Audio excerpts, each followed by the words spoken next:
this video, I thought I'd record the process I go through to bench test a motherboard before actually building the PC. In this case, it's an Asus ROG Crosshair VIII Extreme. I chose an AMD X570 AM4 motherboard for a few reasons, stability included, but I won't go into a full motherboard review here. There's an excellent and extremely funny review of this motherboard by a gentleman named Laurent on a channel called Laurent's Choice, and I've provided a link to his review below. The first thing I'll do is upgrade the motherboard's BIOS using the flashback utility.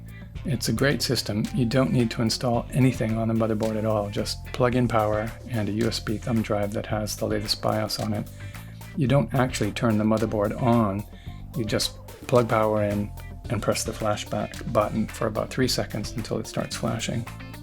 In this case, I've actually already upgraded the first BIOS on this motherboard. It has 2 BIOSes on it, and I've just upgraded the second now, and you'll see that thanks to the luxury of an LCD display on the board, it actually tells me that the BIOS was upgraded successfully. I'll then do one more power in, or I'll actually press the power button on the back of the PSU to sort of power on, power off the PSU and power to the board to see that everything's okay before installing the CPU.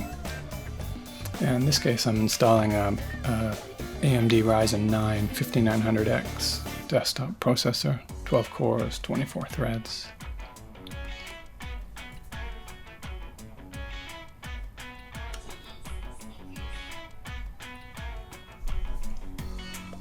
This is a Be Quiet Pure Rock Slim 2 cooler using the default AMD AM4 spring clip latch system. It was a pretty inexpensive cooler. It's only about 70 bucks, I think, or less. And not the final cooler that will go in this machine. The final cooler will be a Noctua NHU12A Chromax Black. But this is a great cooler for bench testing. It's easy to install, and it's just there to make sure everything's okay.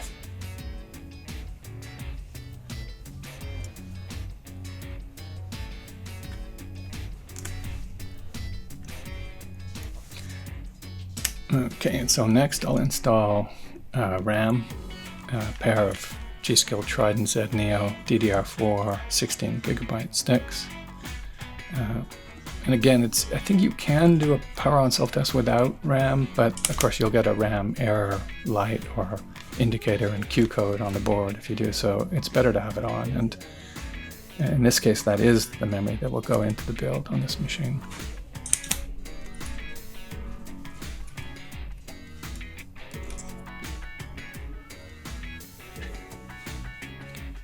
For graphics, I'll use a tiny little MSI Aero ITX GeForce GT1030 graphics card. And since it's not in the chassis, I don't want a heavy card that's going to tilt or lean over on the PCI Express slot. And again, this is an inexpensive card, and it's a great card for bench testing.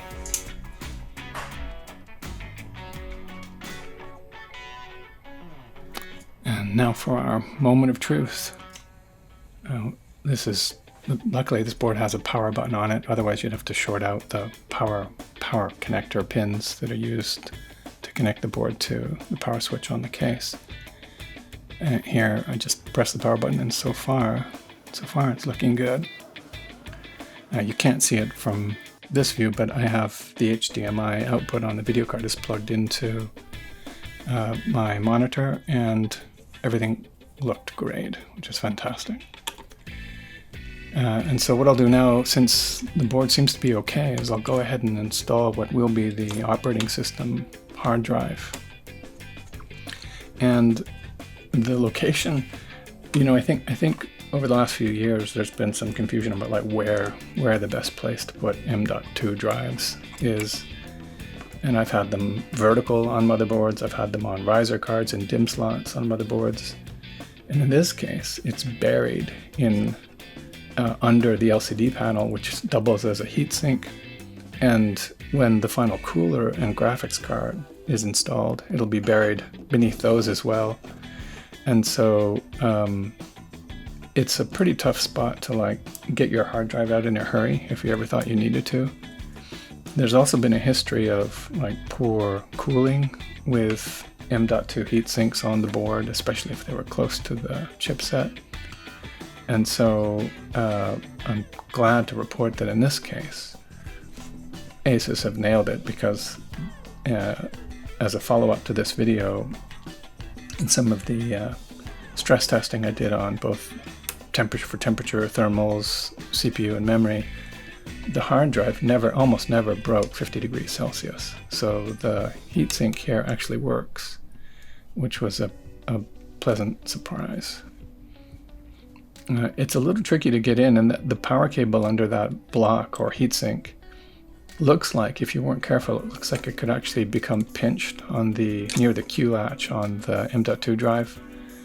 And lining up the screw post with the screws in the top is a little bit tricky as well. So you have to kind of like tuck down and look down from the side, or like at the same level as the motherboard, to see that that right-hand screw is actually in its matching screw post. So it took a few minutes for me to get this installed, but yeah, anyways, it went in okay, and it works. It does what it's supposed to do. It keeps the drive nice and cool, and it works great. And so what I'll do near the end here is, once this is in, another power on self-test, and this time it should detect the drive, which I can confirm from the BIOS on screen as well. And that's it. Everything worked, which is great. And so it's now time to build this bad boy.